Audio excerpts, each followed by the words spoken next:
प्यारे बच्चों, कक्षा 6 गणित के आज के सत्र में आपका स्वागत है।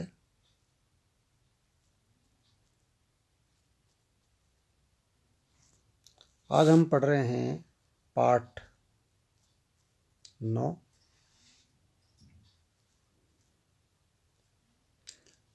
आंकड़ों का प्रबंधन।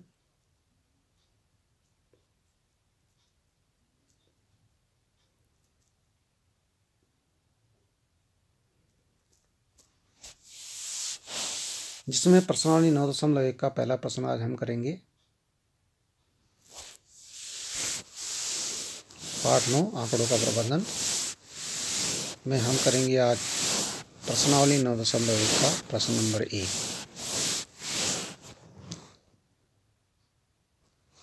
पिछले सत्र में हमने इसके बारे में पढ़ा था, तो आज हम प्रश्नावली शुरू करने जा रहे हैं। प्रश्न नंबर 1 है, गणित के एक टेस्ट में 40 विद्यार्थियों द्वारा निम्नलिखित अंक प्राप्त किए गए। एक टेस्ट में कक्षा में 40 विद्यार्थी हैं, उनका गणित में टेस्ट लिया गया, 10 नंबर का टेस्ट लिया गया, तो अलग अलग अंक आए, सबके अलग अलग नंबर आए। इन अंकों को मिलान चिन्हों का प्रयोग करके एक सारणी के रूप में व्यक्त कीजिए। ये अंक देख लीजिए, आप नीचे अंक लिखे हैं।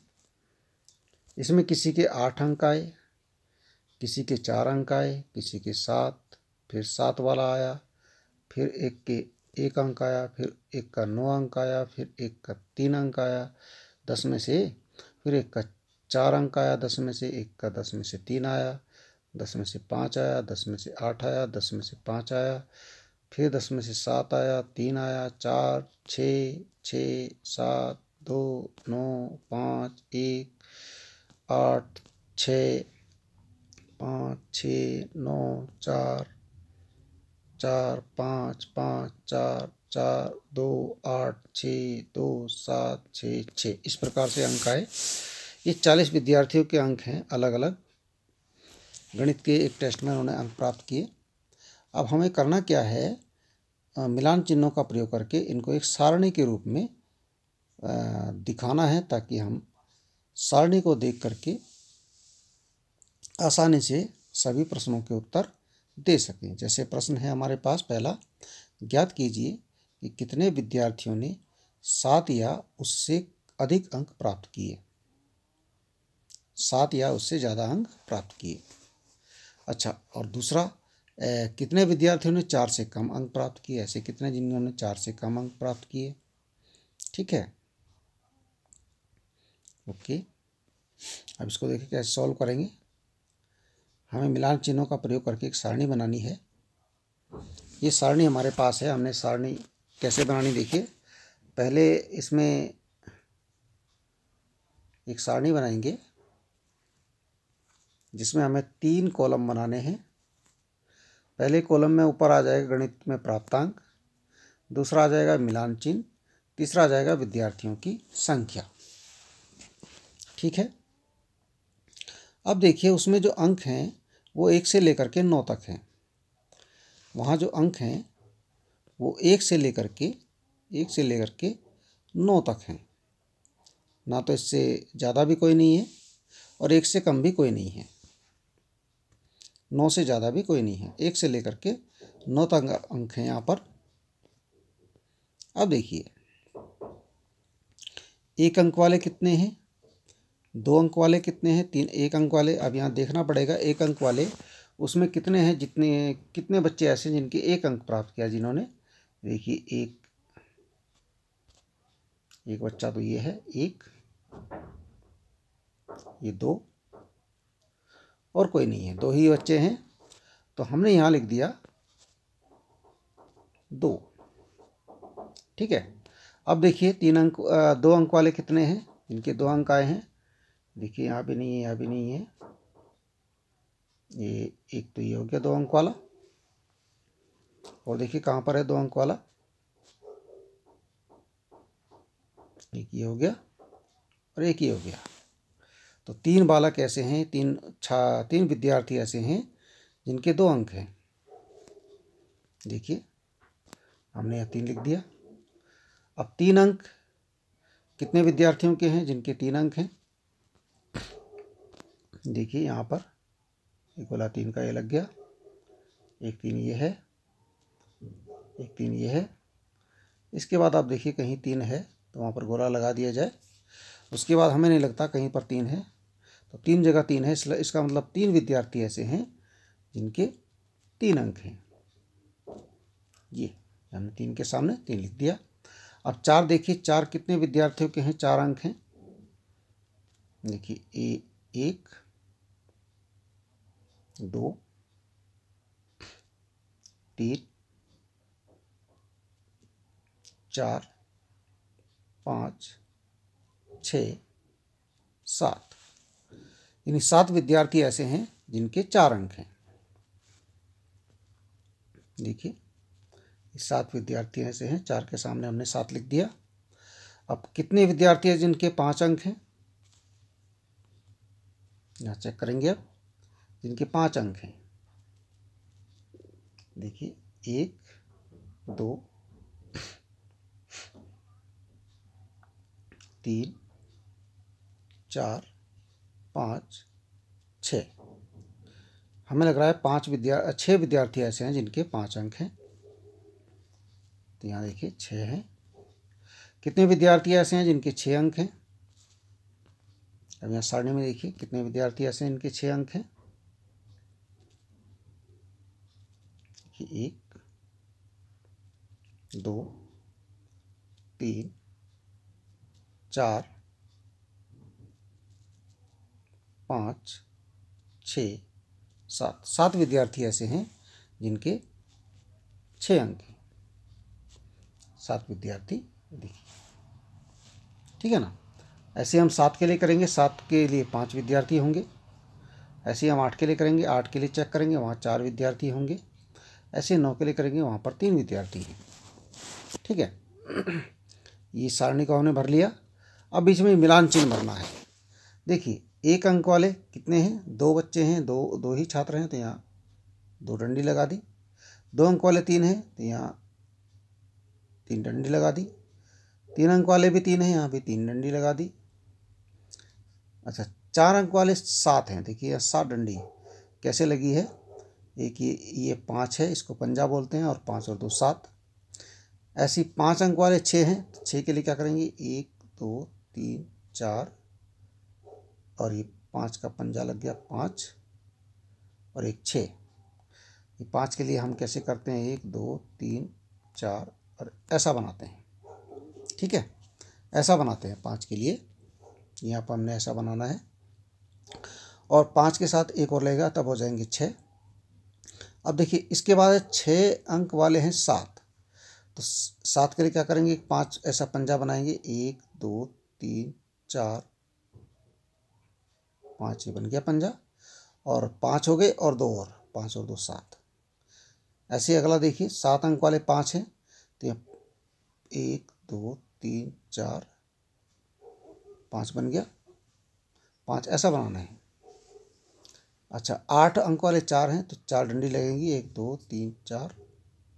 9 अंक वाले 3 हैं, तो 3 डंडी लगेंगी, 1 2 3, बस हो गया। इस प्रकार से मिलान चिन्ह यहाँ पर बनेगा। मिलान चिन्ह आप देखिए यहाँ पर आपको यहाँ देख सकते हैं कि मिलान चिन्ह कैसा होता है। ये होता है, इस प्रकार का पंजा होता है मिलान चिन्ह का। ठीक है ना।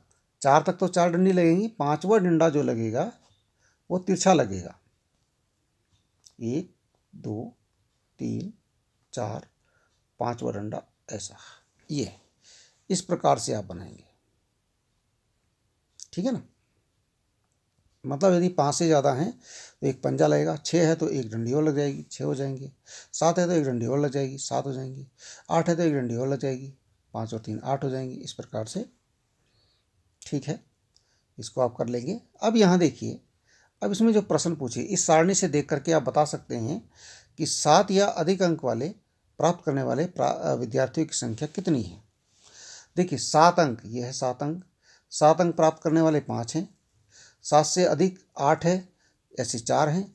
7 से अधिक 9 भी है, तो ऐसे 3 विद्यार्थी हैं। तो ये सारे विद्यार्थी जो हो गए 7 या उससे अधिक अंक प्राप्त करने वाले हो गए। 5 ये, 4 ये, 3 ये, 5 और 4 और 3 जोड़ दीजिए, 5 और 4 9 और 3 12। तो 12 विद्यार्थी ऐसे हो गए जो 7 या अधिक अंक प्राप्त करने वाले विद्यार्थी हैं। अब 4 से कम अंक प्राप्त करने वाले, 4 से कम, भाई 4 से कम 3 होता है, 2 होता है, 1 होता है, तो 3 अंक प्राप्त करने वाले 3 हो गए, 2 अंक प्राप्त करने वाले भी 3 हो गए और 1 अंक प्राप्त करने वाले भी 2 हो गए। 1 अंक प्राप्त करने वाले भी 4 से कम ही होते हैं। 4 से कम होने का मतलब जिनके 3 अंक हैं या 2 अंक हैं या 1 अंक है, तो ऐसे 3 तो 3 अंक वाले हैं, 3 2 अंक वाले हैं और 2 1 अंक वाला है, तो ये सभी जुड़ जाएंगे। 4 से कम है इनके सबके, 2 3 3 जोड़ दीजिए, 3 और 2 5, 5 और 3 8, ठीक है ना। तो 8 विद्यार्थी ऐसे हैं जिनके 4 से कम अंक हैं और 12 विद्यार्थी ऐसे हैं जिनके 7 या उससे अधिक अंक हैं, ठीक है। चलो इसका प्रश्न नंबर 2 भी है हमारे पास कि कक्षा 6 के 30 विद्यार्थियों की मिठाइयों की पसंद निम्नलिखित है ना। 30 विद्यार्थियों से पूछा गया कि आपको कौन सी मिठाई पसंद है, तो उन्होंने मिठाई बताई। देखिए, किसी ने कहा लड्डू, फिर कहा बर्फ़ी, फिर एक ने कहा लड्डू, फिर एक ने कहा जलेबी, फिर एक ने कहा लड्डू, फिर एक ने कहा रसगुल्ला, फिर एक ने कहा जलेबी, फिर एक ने कहा लड्डू, फिर एक ने कहा बर्फ़ी, फिर उससे अगले ने कहा रसगुल्ला, फिर उससे अगले ने कहा कि लड्डू, फिर उससे अगले ने कहा जलेबी, उससे अगले बच्चे ने कहा जलेबी, फिर उससे अगले बच्चे ने रसगुल्ला, फिर लड्डू, फिर रसगुल्ला, फिर जलेबी, फिर लड्डू। इस तरह से सब ने अपनी अपनी पसंद बताई। 30 के 30 बच्चों ने अपनी पसंद बताई, ठीक है। अब यहाँ देखिए, मिठाइयों के इन नामों को मिलान चिन्हों का प्रयोग करते हुए क्या करना है, एक सारणी में व्यवस्थित करना है। दूसरा, कौन सी मिठाई विद्यार्थियों द्वारा अधिक पसंद की गई ये बताना है, ठीक है। देखिए, यहाँ पर हमने यहाँ मिलान चिन्हों के प्रयोग करके एक सारणी बनाई है। लड्डू कितने बच्चे पसंद कर रहे हैं वो हमने देखना है, जलेबी कितने बच्चे पसंद कर रहे हैं वो हमने देखना है, बर्फ़ी कितने बच्चे पसंद कर रहे हैं वो हमने देखना है, रसगुल्ला कितने पसंद कर रहे हैं वो हमने देखना है। देखिए लड्डू, अब बात आती है लड्डू। लड्डू पसंद करने वाले कितने हैं, यहाँ हम मिलान करेंगे। देखिए, एक लड्डू, 1 2 3 4 5 6 7 8 9 10 11। तो 11 बच्चे ऐसे हैं जिन्होंने लड्डू की पसंद बताई अपनी। तो यहाँ देखिए, यहाँ इसके सामने हमने 11 लिख दिया, ठीक है ना। ऐसे जलेबी की पसंद किसने बताई, देखिए अब जलेबी वालों को गिनेंगे, वहाँ पर गोला लगाएंगे जलेबी के ऊपर। 1 2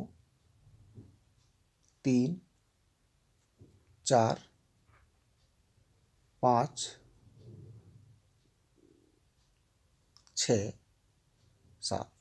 जलेबी वाले यहाँ पर 7 हो रहे हैं, ये देखिए हमने 7 लिख दिया। अब बर्फ़ी पसंद करने वाले भी हैं कुछ बच्चे। अब बर्फ़ी पसंद करने वाले कितने, देखिए 1 जगह बर्फ़ी आ गई, 2 जगह, 3 जगह बर्फ़ी आई, उसके बाद नहीं है, 3 ही जगह बर्फ़ी आई। तो इसका मतलब बर्फ़ी पसंद करने वाले कितने विद्यार्थी हैं, केवल 3 हैं। उसके बाद रसगुल्ला पसंद करने वाले कितने हैं, यहाँ देखिए रसगुल्ले पे हम गोल लगाते हैं। देखिए 1 2 3 4 5 6 7 8 9 जगह रसगुल्ला पसंद किया गया, इसलिए रसगुल्ला जो मिठाई है उसके सामने हमने 9 लिखा। अब यहाँ देखिए, इनका मिलान चिन्ह बनाना है। देखिए 11 का तो हमने बना के बताया, 5 5 10 और 11 आराम से दिख रहा है। 7 को कैसे बनाएंगे, 1 2 3 4, 5 हो गया। इसको कैसे बनाते हैं, ये हमने आपको पहले ही बताया है। 1 2 3 4 लिखा, और ये बना दिया। ये 5 हो गया और ये 7 है, क्योंकि 5 नहीं है 7 है तो 2 डंडी और लगा दी, 5 और 2 7। ऐसे 3 के लिए 3 डंडी लगा दी। 9 के लिए आप क्या करेंगे, 1 2 3 4 5, सॉरी 5 नहीं 4 ही होंगे। और ये 5 का बन गया आपका। और फिर 9 के लिए 6 7 8 9, 4 डंडी और लग गई। ये हो गए पूरे 9। ठीक, अब देखिए ये तो पहला हो गया इसका मिलान चिन्ह का प्रयोग करके। दूसरा, सबसे अधिक पसंद कौन किया गया भाई, सबसे ज़्यादा कौन पसंद, किसको पसंद कर रहे हैं, लड्डू को 11 बच्चे पसंद कर रहे हैं, तो लड्डू सबसे अधिक पसंद किए गए। ठीक है, इसके बाद देखिए एक प्रश्न और है, प्रश्न नंबर 3। यह कैथरीन ने एक पासा आप जानते होंगे, डाइस, लूडो यदि आपने खेला है तो लूडो में जो गिट्टी होती है जिसको हिला करके हम फेंकते हैं वही पासा होता है। ठीक है ना, पासा लिया और उसको 40 बार उछालने पर प्राप्त संख्या को लिख लिया। उसने इस कार्य को 40 बार किया और प्रत्येक बार प्राप्त संख्या को निम्न प्रकार लिखा। उसने एक बार गोटी को गिराया तो उसमें जैसे उसमें क्या आ गया, 1 बिंदी आ गई 1। फिर दूसरी बार किया 2 आ गया, तीसरी बार किया फिर 1 आया, फिर चौथी बार किया फिर 5 आया, फिर 5वीं बार किया तो 3 आया, 6वीं बार किया तो 5 आया, है ना। इस प्रकार से अलग अलग संख्याएं आती गई। पर 6 से ऊपर तो आएगा नहीं, 1 से 6 तक होती हैं उसमें पासे में। देखिए 5 आया, 3 आया, 2 आया, 6 आया, इस प्रकार उसने 40 बार किया, अलग अलग संख्याएं आई, देखिए यहाँ पर। ठीक है ना। अब इस सारणी को अब इसके आधार पर एक सारणी बनाइए मिलान चिन्हों से, मिलान चिन्हों का प्रयोग करते हुए, यानी टैली चिन्हों का प्रयोग करते हुए सारणी बनाइए और निम्न प्रश्नों का उत्तर भी देना है उसमें। देखिए क्या क्या उत्तर देना है। न्यूनतम बार आने वाला यानी सबसे कम बार कौन सी संख्या आई, अधिकतम बार आने वाली यानी सबसे ज़्यादा बार कौन सी संख्या आई, और समान बार आने वाली संख्याएं जो समान बार आई वो कौन सी हैं। ठीक है, अब इसमें देखिए हमने यहाँ पर एक सारणी बनाई है, ये सब आपने इसमें भरना है कि पहले कितनी बार आई। जैसे 1 है वो कितनी बार आया है चेक कर लेंगे, इसमें चेक करेंगे हम 1 कितनी बार आया। देखिए ये 1 2 3 4 5 6 7, 1 आया इसमें 7 बार। 1 कितनी बार आया, 7 बार। तो यहाँ पर जो कितनी बार वाला कॉलम है यहाँ पर इसके सामने भर देंगे 7 और मिलान चिन्ह में क्या लिखेंगे, 1 2 3 4, ये 5 बन गया और 2 डंडी और लगाएंगे, 5 और 2 7। ठीक है, अब यहाँ देखेंगे 2 कितनी बार आया,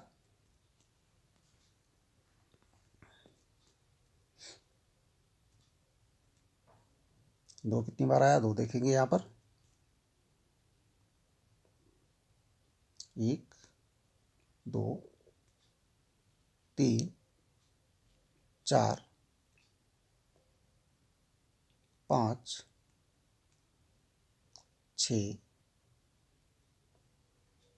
2 आया 6 बार। 2 कितनी बार आया, 6 बार आया।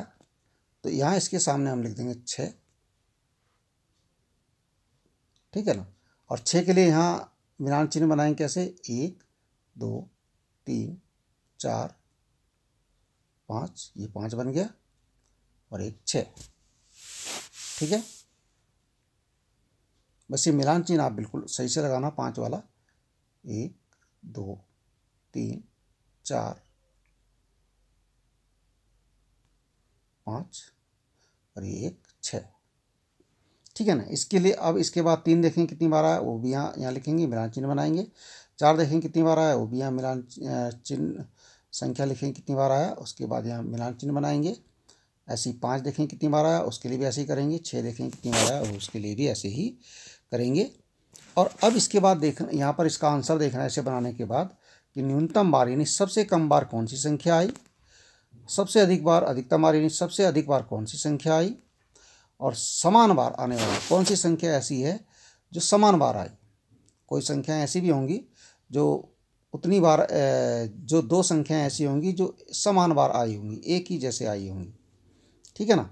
उनको यहाँ पर, दोनों संख्याओं को यहाँ पर लिखना, ठीक है।